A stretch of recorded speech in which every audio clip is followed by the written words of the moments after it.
Shalom dan selamat pagi Bapak Ibu Saudara yang dikasihi Tuhan. Memulai minggu yang baru ini di hari Senin pagi kita kembali bersama-sama merenungkan firman Tuhan bersama dengan saya Pendeta Ponco.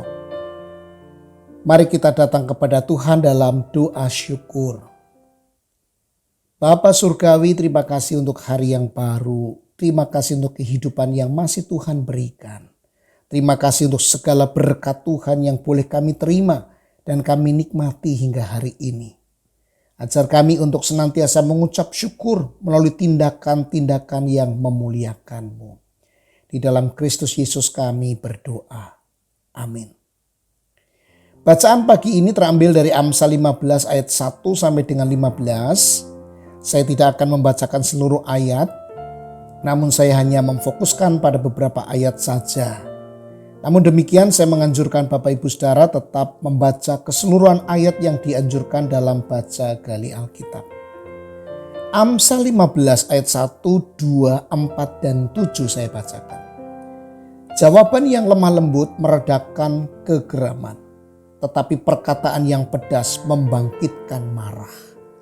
Lidah orang bijak mengeluarkan pengetahuan, tetapi mulut orang bebal mencurahkan kebodohan.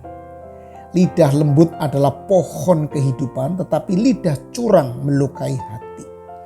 Bibir orang bijak menaburkan pengetahuan, tetapi hati orang bebal tidak jujur. Bapak Ibu Saudara, kita sepakat dengan peringatan ini. Hati-hati dengan lidah, hati-hati dengan perkataan. Karena lidah atau perkataan kita dapat melukai hati orang lain, bahkan menghancurkan hidup orang lain. Kita menemukan begitu banyak contoh tentang penggunaan lidah atau perkataan yang salah yang menyebabkan kekacauan di dalam hidup, pertengkaran di dalam keluarga, bahkan di gereja. Bahkan mungkin saja kita adalah korban dari perkataan yang melukai hati kita. Tapi mungkin saja kita justru adalah pelakunya atau orang yang melukai orang lain dengan perkataan atau lidah kita. Jadi memang luka dan melukai dengan perkataan ini sepertinya sudah menjadi bagian dari hidup kita sehari-hari. Di dalam keluarga, bahkan di dalam komunitas yang lebih luas termasuk gereja. Nah, bagi anak Tuhan kita selalu diingatkan untuk hati-hati menggunakan perkataan. Tapi saya tahu Bapak Ibu Saudara, hanya dengan sebuah peringatan saja kita tidak bisa mengatasi dosa yang satu ini. Kecenderungan yang berdosa ini, yaitu menggunakan perkataan secara sembarangan, secara sembrono dan melukai hati orang lain.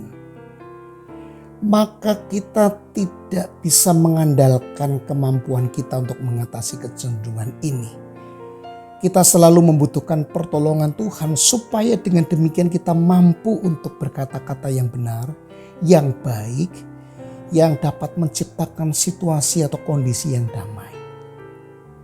Pertolongan Tuhan disediakan bagi kita setiap hari melalui apa?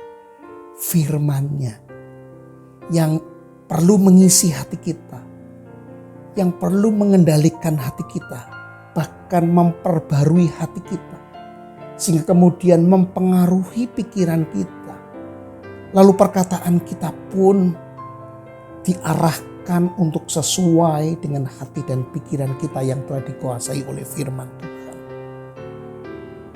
Jadi Bapak Ibu Saudara, kita mesti mengisi hati kita, pikiran kita dengan kebenaran firman Tuhan. Supaya pikiran dan hati kita dapat mengeluarkan perkataan yang membangun. Kita ingat firman Tuhan di Filipi 4 ayat 8 yang mengatakan, jadi akhirnya saudara-saudara, semua yang benar, semua yang mulia, semua yang adil, semua yang suci, semua yang manis, semua yang sedap didengar, semua yang disebut kebajikan dan patut dipuji, pikirkanlah semuanya itu. Bapak Ibu Saudara, kita memang harus hati-hati menggunakan perkataan kita atau lidah kita.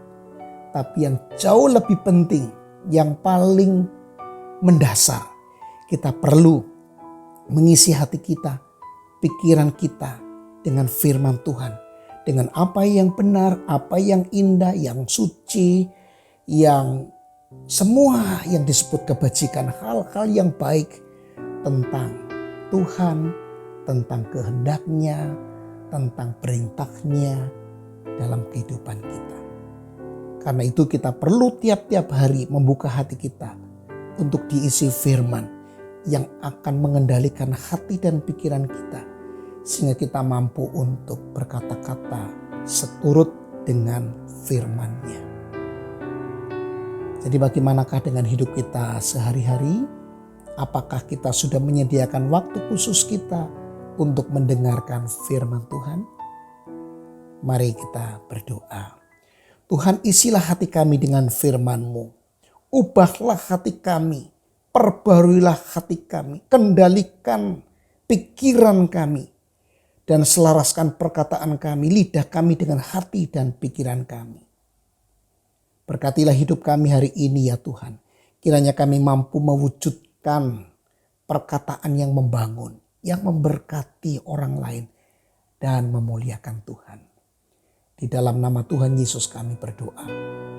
Amin.